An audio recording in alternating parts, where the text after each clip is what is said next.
Movements for racial and educational justice are once again building momentum.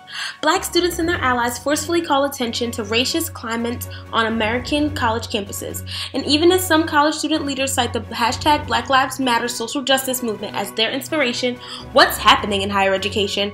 On social media, you see hashtag in solidarity with Mizzou, hashtag in solidarity with Yale, hashtag concerned student 1950, and hashtag Black on campus. Over 50 years ago, 4 black students from North Carolina A&T walked into Walworth's and sat down at its white-only lunch counter. Every day for 6 months, black students returned to the lunch counter. Over time, their numbers swelled. The sit-in soon sparked similar nonviolent protests across the South. From its inception, the 1960s civil rights movement was fueled by young leaders and student activists. In many cases, college students were the ones leading marches, voter registration drives, and social justice action. From die-ins for Trayvon Martin, Eric Gardner, Mike Brown, related to police brutality incidents, to 2015 protests for black student demands on college campuses nationwide, college campuses are becoming ground zero in challenging white supremacy and institutional racism.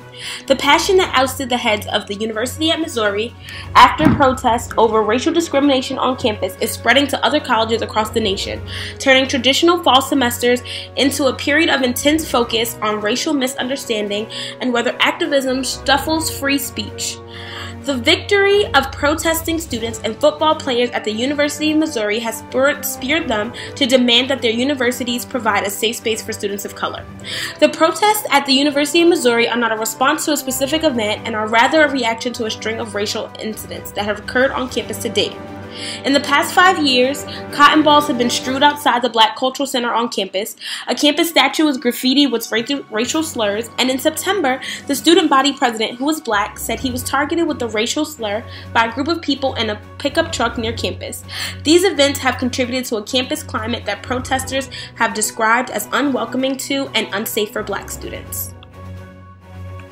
Students are experiencing and observing racism that is often subtle rather than blatant, but no less disturbing and no less deserving of attention. Many higher education professionals may be wondering, what do our student protesters want? Well, most of them are demanding increased diversity of professors, required diversity training, funding of cultural centers, required classes for students, increased diversity of students, track race-related offenses, expand mental health resources, rename buildings/mascots, retain more minority students, expand financial aid, offer an apology, revise speech code, and remove officials.